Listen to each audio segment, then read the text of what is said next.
بسم اللہ الرحمن الرحیم۔ السلام علیکم ورحمۃ اللہ وبرکاتہ۔ میں ہوں یاسر اور آپ دیکھ رہے ہیں لیٹس ٹرائی اٹ۔ کروڑوں درود و حضرت محمد مصطفیٰ احمد مجتبیٰ علیہ الصلاۃ والسلام کی ذات مقدسہ پر۔ ناظرین کرام، آج جو ہمارے ہیرو صحابہ ہیں، بھلا امت مسلمہ میں وہ کون ہے جو ان صحابی رسول رضی اللہ عنہ کو نہیں جانتا ہو؟ انہوں نے امت مسلمہ کو تقریباً 5,500 احادیث کا تحفہ دیا روایات کی شکل میں۔ جی ہاں، اور کوئی نہیں، یہ ہے حضرت ابو ہریرہ رضی اللہ عنہ۔ زمانہ جاہلیت میں لوگ انہیں عبد شمس کے نام سے جانتے تھے۔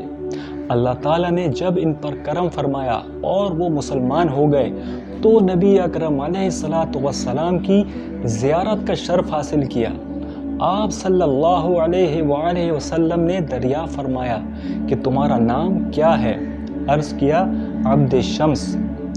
رسول اکرم علیہ الصلاۃ والسلام نے ارشاد فرمایا، نہیں بلکہ آج سے تمہارا نام ہے عبد الرحمن۔ عرض کیا یا رسول اللہ صلی اللہ علیہ وآلہ وسلم، میرے ماں باپ آپ پر قربان۔ آپ صلی اللہ علیہ وآلہ وسلم کا تجویز کردہ نام عبد الرحمن مجھے بہت پسند ہے۔ ان کی کنیت ابو ہریرہ اس لیے پڑی کہ یہ بچپن میں ایک چھوٹی سی بلی کے ساتھ کھیلا کرتے تھے۔ ان کے ہم عمر ساتھی انہیں ابو ہریرہ یعنی بلی کے بچے والا کہا کرتے تھے۔ یہ کنیت اتنی مشہور ہوئی کہ بالآخر ان کے نام پر ہی غالب آ گئی۔ رسول اکرم علیہ الصلاۃ والسلام بھی انہیں پیار سے ابو ہریرہ کہا کرتے تھے۔ یہ بھی اپنے آپ کو ابو ہریرہ کہلوانا پسند کرتے تھے۔ آپ فرمایا کرتے تھے کہ مجھے میرے محبوب رسول اکرم علیہ الصلاۃ والسلام نے جس نام سے پکارا وہی نام میرے لیے سب سے بہتر ہے۔ نبی کریم علیہ الصلاۃ والسلام کی زندگی میں آپ نے شادی نہیں کی۔ آپ کی بوڑھی والدہ مسلسل آپ کو شرک کی طرف لوٹانے پر مجبور کرتی رہی اور یہ اپنی والدہ کو دائرہ اسلام میں لانے کی کوشش کرتے رہے۔ ایک روز یہ رسول اکرم علیہ الصلاۃ والسلام کے پاس روتے ہوئے گئے۔ نبی کریم صلی اللہ علیہ وآلہ وسلم نے پوچھا، ابو ہریرہ روتے کیوں ہو؟ عرض کیا یا رسول اللہ، میں اپنی والدہ کو اسلام کی دعوت دیتا ہوں اور وہ اسے قبول کرنے سے انکاری ہے۔ آج جب میں نے اسلام کی دعوت اسے دی تو اس نے آپ صلی اللہ علیہ وآلہ وسلم کے متعلق ایسی جلی کٹی باتیں سنائیں کہ مجھے بہت ناگوار گزری۔ یا رسول اللہ، آپ اللہ تعالی سے دعا کیجئے کہ وہ میری ماں کا دل اسلام کی طرف مائل کر دے۔ نبی کریم علیہ الصلاۃ والسلام نے دعا کی۔ ابو ہریرہ رضی اللہ عنہ فرماتے ہیں کہ جب میں گھر پہنچا تو حالات بدلے ہوئے تھے۔ میں اندر داخل ہوا تو مجھے دیکھتے ہی میری ماں پکار اٹھی، اشہد ان لا الہ الا اللہ و اشہد ان محمدًا عبدہ و رسولہ۔ سبحان اللہ۔ ابو ہریرہ فرماتے ہیں میں اسی وقت الٹے پاؤں رسول اکرم علیہ الصلاۃ والسلام کی خدمت میں حاضر ہوا۔ میں بے انتہا خوشی کی وجہ سے زار و قطار رو رہا تھا، جس طرح پہلے غم اور پریشانی کی وجہ سے رویا کرتا تھا۔ میں نے عرض کیا یا رسول اللہ، یا حبیب اللہ، مبارک ہو، اللہ تعالیٰ نے آپ کی دعا قبول کر لی، میری ماں نے اسلام قبول کر لیا ہے۔ حضرت ابو ہریرہ رضی اللہ عنہ کے رگ و ریشے میں رسول اکرم علیہ الصلاۃ والسلام کی محبت سرایت کر چکی تھی۔ دیدار رسول اللہ سے کبھی ان کی نگاہیں سیر نہ ہوتی۔ اکثر فرمایا کرتے تھے، میں نے رسول اکرم علیہ الصلاۃ والسلام کے چہرے سے بڑھ کر کوئی حسین چہرہ نہیں دیکھا۔ یوں معلوم ہوتا ہے جیسے رخ انور کے فلک پر آفتاب رواں دواں ہو۔ ہمیشہ اللہ تعالیٰ کی حمد و ثنا کرتے رہتے۔ اس لیے کہ اس ذات نے انہیں اپنے پیارے نبی کریم علیہ الصلاۃ والسلام کی محبت اور اپنے دین کی پیروی کرنے کا شرف بخشا۔ فرمایا کرتے تھے کہ سب تعریفیں اللہ ہی کے لیے ہیں جس نے ابو ہریرہ کو قرآن مجید کا علم عطا کیا۔ حصول علم اور رسول اکرم علیہ الصلاۃ والسلام کی مجالس کے لیے اپنے آپ کو وقف کرنے کے سلسلے میں حضرت ابو ہریرہ رضی اللہ عنہ کو بھوک، پیاس، فقر و فاقہ کی جن تکالیف کو برداشت کرنا پڑا، عہد صحابہ میں ان کی کوئی مثال نہیں ملتی۔ وہ اپنے بارے میں بیان کرتے ہیں کہ جب بھوک سے میرے پیٹ میں بل پڑنے لگتے تو اصحاب رسول اللہ صلی اللہ علیہ وآلہ وسلم سے بعض قرآنی آیات کا مفہوم پوچھتا، حالانکہ مجھے اس کا علم ہوتا، لیکن میرا مقصد صرف یہ ہوتا کہ وہ میری صورتحال کو بھانپ کر اپنے ساتھ مجھے لے جائیں اور مجھے کھانا کھلائیں۔ ایک روز مجھے بے انتہا بھوک لگی، میں نے اپنے پیٹ پر پتھر باندھ لیے اور اس راستے پر بیٹھ گیا جہاں صحابہ کرام رضی اللہ عنہم اجمعین کا گزر ہوتا تھا۔ جب حضرت ابو بکر رضی اللہ عنہ میرے پاس سے گزرے، میں نے ان سے کتاب الہی کی ایک آیات کا مفہوم پوچھا۔ میں نے یہ صرف اس لیے پوچھا کہ وہ مجھے کھانے کی دعوت دیں، لیکن وہ مجھے مفہوم بتا کر چل دیے اور میری حالت کو پہچان نہ سکے۔ پھر حضرت عمر بن خطاب رضی اللہ عنہ کا گزر وہیں سے ہوا، میں نے ان سے بھی اسی آیات کا مفہوم دریافت کیا، انہوں نے بھی میرے ساتھ ایسا ہی کیا، یہاں تک کہ میرے پاس سے رسول خدا حضرت محمد مصطفیٰ احمد مجتبیٰ علیہ الصلاۃ والسلام کا گزر ہوا۔ میں نے آپ صلی اللہ علیہ وآلہ وسلم سے بھی آیات کا مفہوم پوچھا۔ آپ صلی اللہ علیہ وآلہ وسلم میری پریشانی کو، میری بھوک کو پہچان گئے۔ ارشاد فرمایا، ابو ہریرہ، میں نے عرض کیا، لبیک یا رسول اللہ۔ آپ صلی اللہ علیہ وآلہ وسلم نے ارشاد فرمایا، میرے ساتھ چلو۔ میں آپ صلی اللہ علیہ وآلہ وسلم کے پیچھے ہو لیا۔ آپ صلی اللہ علیہ وآلہ وسلم کے ساتھ ہی گھر میں داخل ہوا۔ آپ علیہ الصلاۃ والسلام نے گھر میں دودھ کا پیالہ دیکھا تو گھر والوں سے دریافت کیا کہ یہ دودھ کہاں سے آیا۔ گھر والوں نے کہا، فلاں صحابی نے آپ صلی اللہ علیہ وآلہ وسلم کے لیے بھیجا ہے۔ آپ صلی اللہ علیہ وآلہ وسلم نے ارشاد فرمایا، اے ابو ہریرہ، اہل صفہ کو بلا لاؤ۔ میرے دل میں خیال آیا کہ ایک دودھ کے پیالے سے اہل صفہ کا کیا بنے گا۔ انتہائی بھوک کی وجہ سے میرا دل چاہتا تھا کہ یہ دودھ کا پیالہ مجھے مل جائے تاکہ میرے جسم میں کچھ توانائی آئے۔ بہرحال آپ صلی اللہ علیہ وآلہ وسلم کے حکم کے سامنے سر تسلیم خم کرتے ہوئے اہل صفہ کی جانب چل پڑا اور انہیں بلا لایا۔ جب وہ رسول اکرم علیہ الصلاۃ والسلام کے پاس بیٹھ گئے تو آپ صلی اللہ علیہ وآلہ وسلم نے ارشاد فرمایا، پیالہ پکڑو اور باری باری ان سب کو دودھ پلاؤ۔ میں نے یکے بعد دیگرے ان کی خدمت میں دودھ کا پیالہ پیش کیا، یہاں تک کہ ان سب نے جی بھر کے دودھ پیا۔ پھر میں نے پیالہ رسول اکرم علیہ الصلاۃ والسلام کے سامنے رکھ دیا۔ آپ صلی اللہ علیہ وآلہ وسلم نے مسکراتے ہوئے میری طرف دیکھا اور فرمایا، ابو ہریرہ، میں اور تم دونوں ہی رہ گئے۔ میں نے عرض کیا، بالکل سچ کہا آپ نے یا رسول اللہ، یا حبیب اللہ۔ آپ صلی اللہ علیہ وآلہ وسلم نے ارشاد فرمایا، پہلے تم پیو۔ میں نے دودھ پینا شروع کیا۔ جب اپنے لب پیالے سے ہٹاتا تو آپ صلی اللہ علیہ وآلہ وسلم فرماتے، ابو ہریرہ اور پیو۔ میں پھر پینا شروع کر دیتا، یہاں تک کہ میں پکار اٹھا، قسم ہے اس پاک ذات کی جس نے آپ صلی اللہ علیہ وآلہ وسلم کو برحق مبعوث فرمایا، واللہ اب پینے کی قطعاً کوئی گنجائش نہیں رہی۔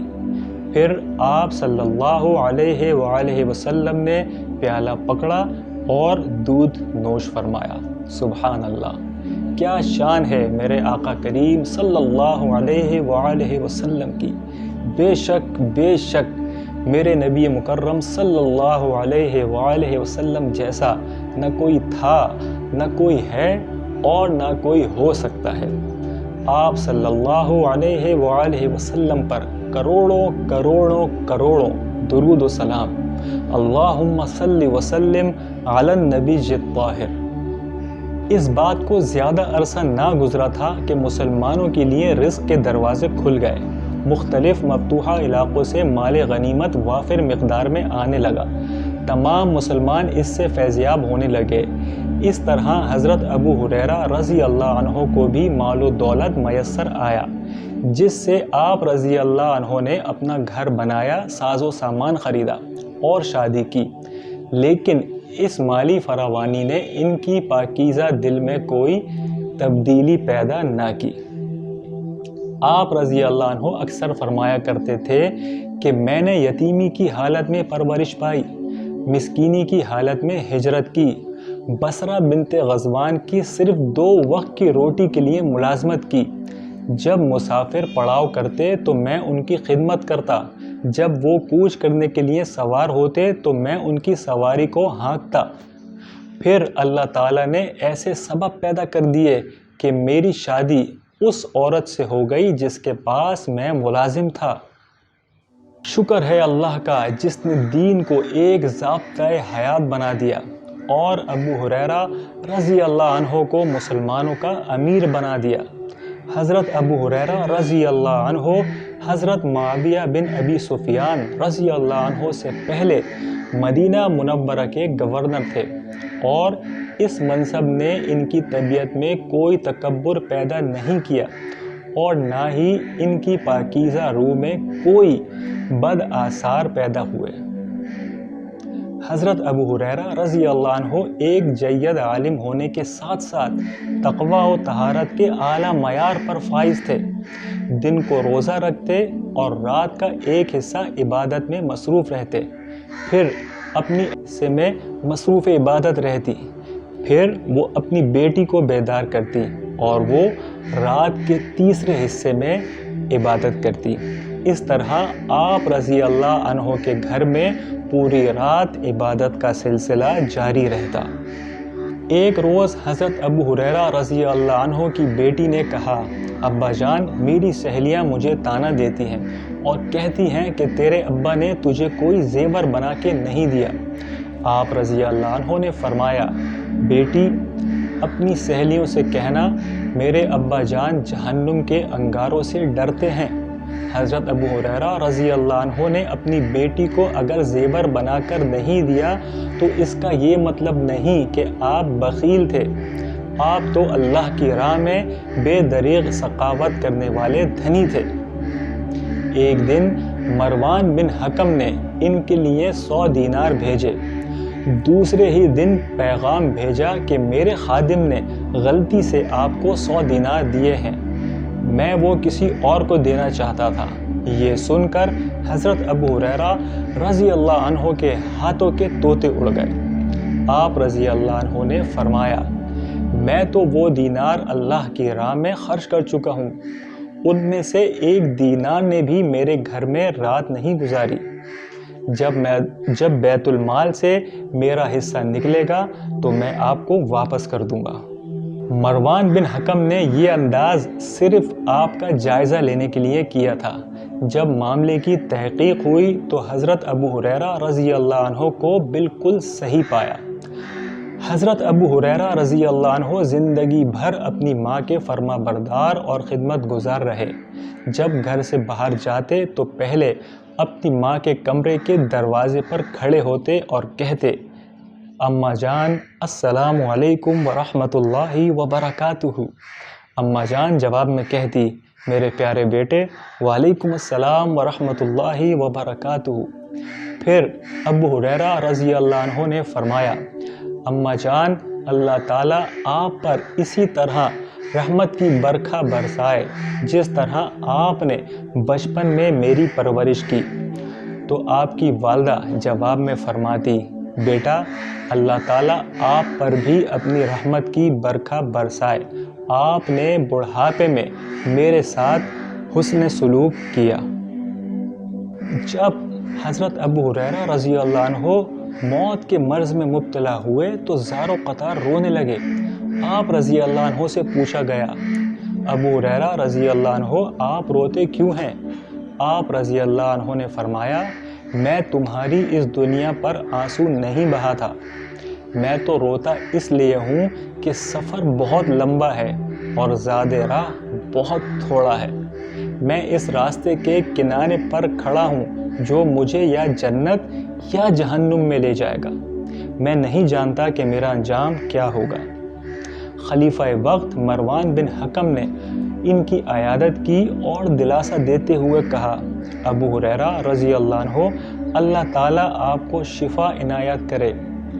آپ رضی اللہ عنہ نے یہ دعا کی، یا اللہ میں تیری ملاقات کو محبوب جانتا ہوں، تو بھی میری ملاقات کو محبوب گرداننا اور مجھے جلد اپنی زیارت نصیب فرمانا۔ مروان بن حکم نے ابھی گھر سے باہر قدم رکھا ہی تھا کہ آپ رضی اللہ عنہ اللہ تعالیٰ کو پیارے ہو گئے۔ انا للہ و انا الیہ راجعون۔ اللہ سبحانہ و تعالی حضرت ابو ہریرہ رضی اللہ عنہ پر اپنی رحمت کی برکھا برسائے، آمین یا رب آمین۔ اللہ پاک ان سے راضی اور یہ اللہ سے راضی۔ اللہ سبحانہ و تعالی تمام مسلمانوں کی طرف سے جزائے خیر عطا فرمائے، آمین۔ جی تو ناظرین، امید کرتا ہوں کہ آپ کو آج کا پروگرام بھی بہت پسند آیا ہوگا۔ بس ہمیشہ کی طرح آپ سے ایک چھوٹی سی گزارش، وہ یہ کہ آپ اپنے بچوں کو بھی یہ پروگرام لازمی دکھایا کریں، یقین جانیے بہت فائدہ ہوگا انشاءاللہ تعالی۔ صحابہ کرام رضی اللہ عنہم اجمعین کے حالات و واقعات کا یہ سلسلہ یوں ہی جاری رہے گا انشاءاللہ۔ آپ دیکھتے رہیے اور کہتے رہیے، لیٹس ٹرائی اٹ۔